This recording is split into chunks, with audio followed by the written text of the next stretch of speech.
U.S. President Donald Trump delivered his first address before both houses of Congress on Tuesday, but it was a speech many world leaders had been eagerly awaiting. The U.S. president seemed to strike a more diplomatic tone this time as he spoke about America's commitment to NATO and his plans to forge a new global trade system. Henry Ridgewell has our report from London. Donald Trump's speech may have been directed at a domestic audience. The president repeatedly pledged to put America first, but this was a performance watched around the world. It is American leadership based on vital security interests that we share with our allies all across the globe. We strongly support NATO, an alliance forged through the bonds of two world wars that dethroned fascism and the Cold War and defeated communism. But our partners must meet their financial obligations. The warmer tone has been welcomed, says Ian Bond of the London-based Centre for European Reform, who spoke to VOA via Skype. He didn't repeat the suggestion that it was obsolete, and he did stress the importance of NATO.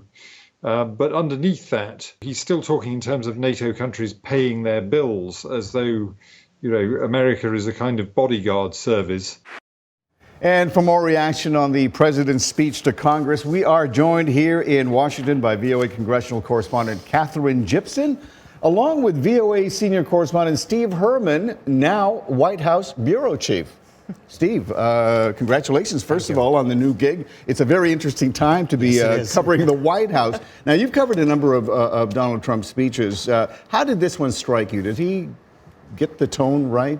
Oh, I think that the tone was much improved, and even in the eyes of many of Donald Trump's harshest critics, there was agreement that this was the best speech he's ever given, certainly as President of the United States, and much, much lighter than that short, dark inaugural speech. Yeah, well, the criticism we get is that Donald Trump gets rated on a different bar here.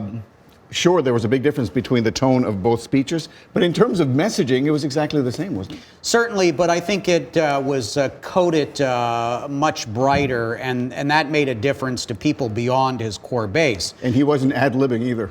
No, he stuck to the prompter, and I think that was also significant. I had a preview text of the speech, and I followed along. There were a few minor changes. He likes to add extra adjectives, of course. Can't resist that. So, Katherine, you were at Statuary Hall after the speech. What was the reaction from lawmakers? Did Democrats give him a pass on this one? Did they like it a little bit more? Like Steve said, they had to recognize that this was a good speech for Donald Trump. He did what he needed to do. Grudging respect for the fact that he stayed on teleprompter, that he hit some of the big key points. They talked about some of the areas that they could possibly work together with Republicans on. The president talked about an infrastructure plan, about spending for education, family leave. Those are areas that Democrats and Republicans can work together on. But are you being optimistic?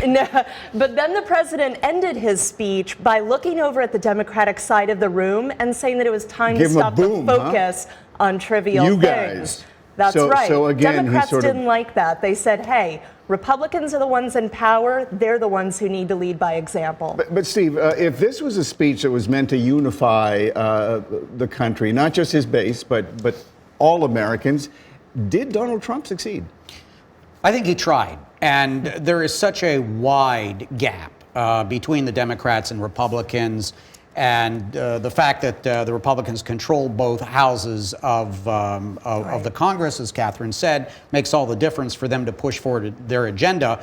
But, and Katherine can expand on this, even among the Republicans, what he was promising, and these speeches, these State of the Unions are normally called, are always pie in the sky. But when you're talking about $1 trillion in infrastructure spending, you're going to see a lot of the Republicans resisting Even that. the Republicans, yeah. I mean, they're going to be worried about spending more money than they're actually taking in.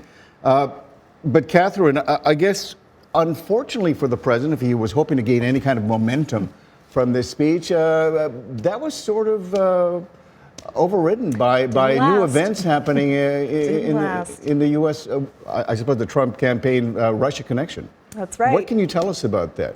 Right. So we had a very exciting day on Thursday after the State of the Presidential Address to Congress. The Attorney General recusing himself from the investigations into Russian election interference.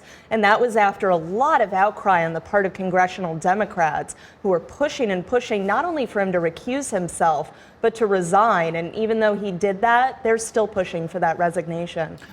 How is, Steve, how is this steady drip of Russia-centric news hurting or impacting the White House? Well, I think it's taking the focus off what this administration would like the media and the public to really look at. And it seems like that 1 week in this administration is equivalent to 1 year in another administration. Tell me about it. And it is extremely intense. And I think we're going to continue to see this sort of drip, but I don't see anything fatal here. Again, because the Republicans control both houses of Congress, the fact that Jeff Sessions in his testimony before the Senate did not tell the truth, but I don't think there's anyone who sees this ending up in some sort of perjury charges. And Sessions is well liked on Capitol Hill. You have to remember, these are his colleagues who knew him as a senator for years and years. So when congressional Republicans were faced with the choice to call for him to resign or to get a special investigation, they closed ranks and they said no. That'll protect him. So, Steve, what does it mean that Jeffrey Sessions is no longer part of this investigation? Does that mean we go into an independent kind of bipartisan? Well, he'll turn it over to his deputies on this, and they're not independent. They work for the Justice Department. And this is not unprecedented. There have been a number of administrations over the decades that have been in a similar situation. Is it an ideal situation for the administration, Justice Department? Absolutely not. But is it crippling? Not at this stage. Well, I'm looking forward to both of your reports on this. It's a very interesting time, like I said, to be covering the White House and this president, and you both are doing a fantastic job. Thank you. Thank you so much. My thanks to Steve and Catherine. We're going to take another quick break.